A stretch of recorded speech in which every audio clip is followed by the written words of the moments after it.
Bakso. Petak 6 tahu ya? Waktu minggu lalu hari apa ya, Dek? Rabu ya, Dek? Ya kita ke sana Rabu. Ya, sekitar Rabu ya. Saya ke sana dengan Keisha gitu ya. Saya duduk di petak 6 itu kan tangga-tangga tuh ya. Kalau Bapak Ibu pernah ke sana ya, tangga-tangga. Nah, di depan tangganya itu, ini anggaplah tangga. Di depan tangganya itu tiba-tiba ada panggung. Panggungnya pendek, ya panggung gitu ya. Yang saya tahu dan kita mungkin sama-sama tahu, ya biasanya ada DJ, ya bener ya, musiknya lagu-lagu Mandarin, lalu yang joget-joget itu ya pantaran kita dah yang lucu-lucu ini ya. Ya ada oma, ada opa, pokoknya joget-joget tuh. Biasanya tiap Selasa jam 5 ke atas. Wah, saya jadi kayak promosi enggak ya. Nah, tapi saya ingatnya itu hari Rabu. Jadi saya namanya orang kepo, saya duduk berdepan depan, saya lihat ada panggung, lalu ada satpam ngejagain gitu ya. Lalu saya kepo, Pak, ini buat apa panggung ini? Gitu ya, kan mau kepo ya, apa juga saya tanya dah, ya. Terus bapaknya bilang gini, saya kaget. Sebentar lagi ntar jam 2 ada siraman rohani, Bu. Siraman rohani nih ya kan. Itu kita jam berapa? Jam 12-an deh. Jam 12-an, apa setengah 12 gitu ya. Terus saya penasaran, lalu saya tanya. Karena itu di area umum, jadi saya berpikir Bapak Ibu pasti berpikirnya mungkin sama saya. Mungkin dari madrasah mana gitu ya, dari masjid mana gitu ya. Langsung saya tanyanya gini, oh berarti ntar ada tausiah dong Pak, gitu. Ada orang yang ceramah deh gitu. Ustadznya siapa Pak? Saya boleh tahu nggak? Kalau Ustadz Maulana, saya demen nih, lucu dia di TV kan. Terus lalu si Pak Satpam ini bilang, hari ini bukan, hari ini dari agama Kristen. Petak 6 agama Kristen, ya kan? Saya duduk, saya ngomong sama dia, Dek, kita mau liatin ya nih, ada apa? Gitu. Terus langsung saya berpikir, dari gereja mana? Pendeta siapa yang berani khotbah di tengah-tengah petak 6? Gitu ya, itu kan rame. Pas makan siang, jam 12-an gitulah ya. Lalu kami berdua iseng duduk, pokoknya kita tungguin. Setengah 2 datang lah ya, kayak musisi Glenn Fredly gitulah, bawa saksofon ya, bawa gitar, bawa kahun gitu kan. Apa tuh yang getok-getok, bener gak sih? Saya takut salah ngomong kahun ya. Kahun. Terus ada yang bawa biola, ada yang bawa trompet. Mereka persiapan. Terus di belakang saya pikir Thomas multimedia soalnya. Saya bukan, bukan ya. Ternyata mereka prepare sekali. Jam 2 pas, mereka langsung bernyanyi. Lagu apa ya pertama? Gimana lagunya? Dan ku ingin mengenalmu Tuhan. Nah, yang menarik buat saya adalah semua kata Tuhan dan Allah diganti dengan kata Yesus. Dan ku ingin mengenalmu Yesus. Sebelah berjilbab 4 lagi makan cempedak goreng, ya. Sampai jam berapa? Kita hampir 3 ya, jam 3. Mereka tuh dari awal sampai setengah jam pertama gitu mereka kayak worship. Dan buat saya yang menarik adalah itu, setiap kalimat kata dari Tuhan atau Allah di setiap lirik lagunya itu diganti Yesus. Luar biasa. Apapun ternyata sebelahnya belakangnya itu kayaknya keluarganya. Memang Bapak Ibu tahu lah ya, yang suara-suaranya bagus itu suku apa ya? Sukunya Pasif Junaidi pula ya. Itu bagus banget suaranya, beneran. Terus sekeluarga itu ya kayak inilah supporter lah ya, ikut nyanyi. Bahkan ada yang nyawer, Bapak Ibu, ada yang nyawer dan 50.000, ada yang request lagu ngasih 100.000, ada yang ngasih minuman kayak macam-macam itu gitu loh, untuk si penyanyi dan si pemain musiknya gitu ya. Terus terakhir mereka praise, jadi mereka turun dari panggung, mereka memuji Tuhan. Lagunya apa ya? Kayak apa sih? Allahku dahsyat berkuasa, kayak gitu-gitu deh. Ya. Singkat cerita, ada pendetanya juga. Saya berpikir pendetanya khotbah, ternyata enggak. Jadi supporter juga, jadi ikut nyanyi lah gitu. Ikut nyanyi, terus keluarganya ada. Saya sempat, kalau Bapak Ibu ada yang follow IG saya ada yang sempat saya storyin gitu ya. Mereka cuek aja sih gitu ya. Ya walaupun mungkin saya yakin mereka itu udah bayar tempat ya, izin ya, itu pasti ya. Tapi yang saya takjub adalah di tengah petak 6. Di tengah petak 6 yang rame pas lagi makan siang, dan semua suku ada di situ, semua agama ada di situ, semua ras ada di situ. Dan mereka dengan santainya sampai dia bilang, mari kita angkat untuk memuji Yesus kita. Wah, gile gitu loh. Dan saya bersyukurnya adalah saya salah satu orang yang ngeliat itu. Tadi saya datangin lagi petak 6 tapi nggak ada. Tadi saya datang lagi di petak 6 tapi nggak ada. Mungkin musiman, mungkin ya, saya nggak tahu juga ya. Tapi Bapak Ibu, setelah itu kami ngobrol dengan suami gitu ya. Waktu kita mau pulang pun si penyanyi itu, hai Kak, hati-hati di jalan, Tuhan Yesus memberkati, dadah gitu ya. Nggak kenal loh, nggak kenal. Dan kita nggak ini. Cuman saya bersyukurnya adalah saya menjadi bagian, saya pernah lihat itu. Dimanapun, situasi apapun, kapanpun, gitu ya. Kalau Tuhan izinkan, yang penting nama Tuhan dikumandangkan. Apapun respon orang kita nggak pernah tahu. Benar-benar di sebelah ada keluarga kita yang Muslim, di sebelah mungkin ada yang non-Kristen, tapi mereka tetap welcome. Ya mungkin ada yang gedeg juga gitu ya, tapi ya mereka udah gitu loh, nggak ini. Ya saya cuma lihat bahwa ya apapun situasinya, asal nama Tuhan dikumandangkan, sisanya urusan Tuhan dan dirinya lah. Kita cuma sedang dengarnya aja, gitu. Itu kesaksian saya. Karena saya bawa hadiah, jadi buat saya hadiah. Si setiamu yang kurasakan lebih tinggi dari langit biru. Kebaikanmu yang telah kau nyatakan lebih dalam dari lautan.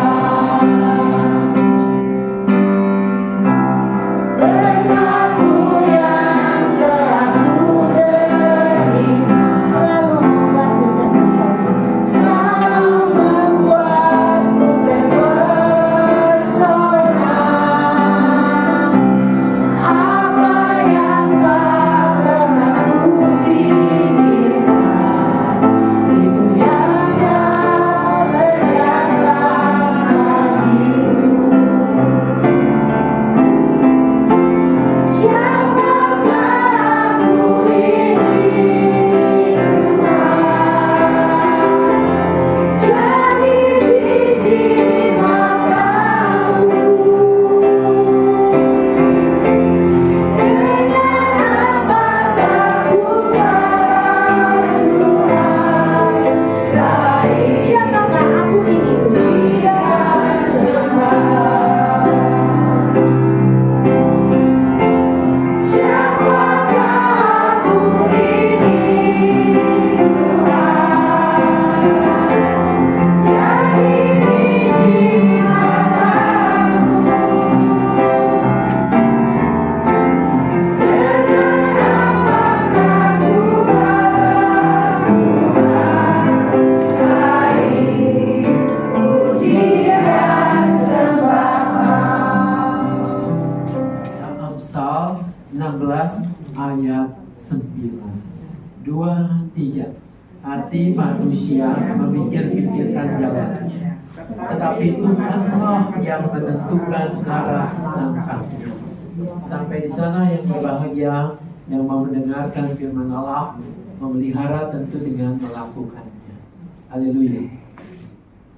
Hidup kita, bahkan setiap saat, setiap menit, pasti ada sesuatu saja yang di luar kendali kita, yang di luar pikiran prediksi kita. Tapi sebenarnya ada juga bahwa selain ketidakpastian, yang pasti itu kita bakal meninggal, nggak bakal terus hidup. Waktunya kapan? Wallahu a'lam. Tidak ada yang tahu seorang pun. Ya. Tidak ada yang bisa memprediksinya. Ya, boleh next. Tujuan pembelajaran kita yang saya terima dari surat kita atau surat dari jemaat ini adalah tujuannya, silakan diklik lagi ini ya, langsung aja. Kita belajar mempercayai rencana Tuhan, lalu umat menyerahkan kekhawatiran masa depan kepada Tuhan. Jadi 2 poin inilah kita akan belajar malam hari ini. Mempercayai rencana Tuhan. Tidak hanya sekedar ya Tuhan punya rencana, aku percaya pasti rencana itu baik. Tapi bagaimana percaya itu adalah mempercayakan diri. Memang agak dikit beda dengan percaya dan mempercayakan diri. Kan kita tahu ya kata Tuhan Yesus, kalau orang ditampar pipi kiri harus beri pipi kanan. Kalau orang itu salah kepada kita, lalu minta maaf, minta ampun, berapa kali kita ngampuni? Hebat benar. Komisi dewasa di DKI Papua ini 7 kali 70. Ada enggak yang mempraktekannya? Iya. Kalau dia salah sama saya, nah terus maaf, ya. Kedua kali iya dimaafkan. Ketiga kali kata orang Sunda, nistama jauh utama, sudah kelewatan lu mah. Gak ada maaf-maafan lagi. Kalau begitu kamu nggak belajar tentang kesalahanmu itu. Alasan. Jadi dia tahu sebetulnya apa yang dikehendaki oleh Tuhan, harus berbuat melakukan apa, tetapi yang terjadi adalah aku memilih enggak. Kenapa? Karena sudah nyelekit, menyakitkan hatiku. Nah, saudara-saudara, kita belajar hikmat ini adalah bagaimana mencoba yang dinyatakan oleh Tuhan itu tidak hanya sekedar teori, tetapi kita melakukan dalam hidup sehari-hari. Susah, iya. Mungkin atau tidak? Saya pikir bukan tidak mungkin, tapi masalahnya mau atau tidak kita melakukannya. Pasal 16 ini dari Amsal ini adalah khusus menekankan sekalipun manusia bebas berencana, Allah tetap pegang kendali. Siang. Ada yang masih mudanya pernah naik gunung nggak? Sini. Ada? Ada Pak Bulan. Kalau kita naik gunung sudah mencapai ketinggian di atas 1000 mdpl, 1000, 2000. Nah, apa yang terjadi tuh ketika cuacanya mulai berkabut? Dingin. Dingin betul. Tapi apakah jalan yang kita lalui itu selalu bisa kelihatan? Tidak. Apa yang terjadi ketika jalan itu tidak terlihat? Pelan-pelan, betul. Mungkin istirahat juga lebih baik. Tapi kelamaan juga tubuh akan semakin naik gunung. Sudah tahu rutenya kemana. Di samping itu kita butuh juga kompas untuk menentukan arah. Arah mana yang kita akan tuju di sana. Nah, kadang-kadang kan ada orang mengatakan ya, ini gunung ini ada kliniknya seperti apa gitu. Nah, padahal sesuatu yang mungkin itu adalah energi kita yang sudah kehabisan. Oksigen yang naik ke otak itu sebetulnya jadi tipis, terbatas, sehingga orang kemudian merasa halusinasi. Dia merasa jalan ini kayaknya pas. Jalan ini nih kelihatannya menuju ke sana. Sehingga banyak orang mengalami terjebak di situ. Hipotermia, kedinginan, mati menggigil di situ. Kenapa? Karena dia menuruti intuisi. Intuisi perasaannya, oh ini jalannya. Padahal itu bukan yang menjadi jalan. Nah, dalam hidup kita juga seringkali menghadapi ketidakpastian yang seperti ini. Nampaknya nih, oh rasanya hati-hati saya ini kayaknya benar nih melalui jalan ini. Rancanganku ini nih yang baik. Padahal nggak sadar kita berjalan dalam intuisi dan kemudian halusinasi kita. Itu menjauhkan kita dari rancangan Tuhan. Dan kemudian akhirnya kita terjebak di situ dengan keinginan daging kita. Nah, itu yang pegang tangannya anaknya atau bapaknya? Bapaknya. Sebenarnya ada kisah di balik ini. Ya. Si anak ini takut untuk melewati jembatan gantung. Jembatan gantung itu goyang-goyang ya. Goyang-goyang, apalagi kalau ketinggiannya makin tinggi, anginnya makin besar, maka bisa itu menciptakan sensasi ketakutan tersendiri. Lalu si bapak ini mengatakan, udah, ada papa di samping. Pegang kuat tangan papa. Kita jalan. Si anak itu mengatakan apa? Enggak papa. Jangan saya yang pegang tangan papa. Papalah yang pegang tanganku. Sebab kalau saya pegang tangan papa, maka kalau ketakutan terjadi, goncangannya besar, saya itu bisa melepaskan pegangan tangan saya. Tapi kalau papa yang pegang, saya percaya papa tidak akan melepaskan pegangan itu, apalagi ketika goncangannya besar. Kisah ini menarik buat menolong kita. Tuhan yang pegang tangan kita. Biar Tuhan yang menolong rancangan kita. Tuhan berdoa, Tuhan, aku sudah merancangkan menurutku yang terbaik ini. Tapi kiranya Tuhan yang menolong, menunjukkan yang terbaik.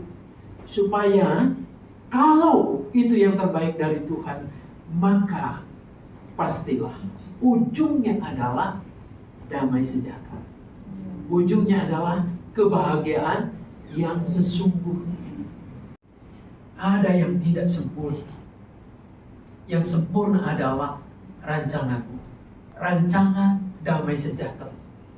Untuk itu, mampukan kami mempercayakan diri dalam rancanganmu yang indah itu. Terima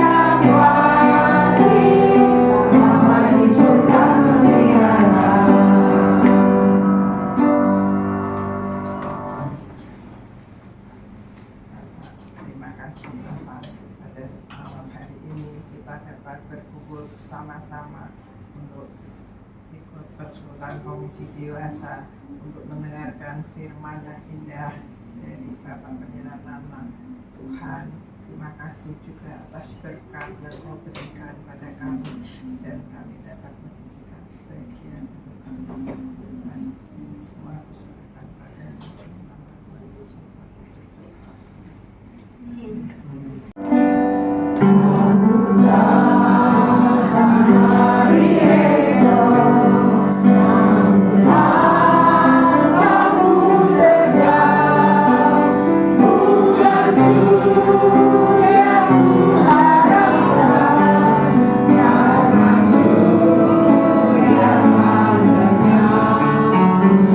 Oh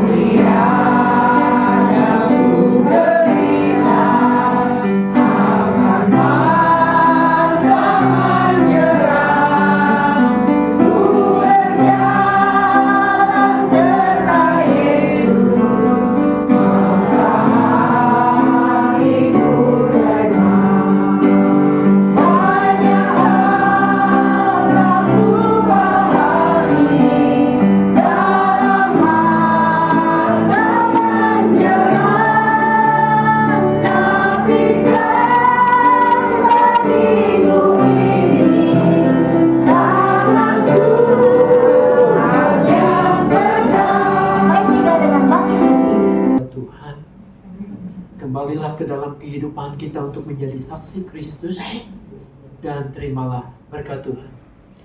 Kasih karunia Tuhan Yesus Kristus, kasih Allah Bapa, di dalam persekutuan dengan Roh Kudus, menyertai saudara dari sekarang ini sampai selama-lamanya. Bapa, terima kasih.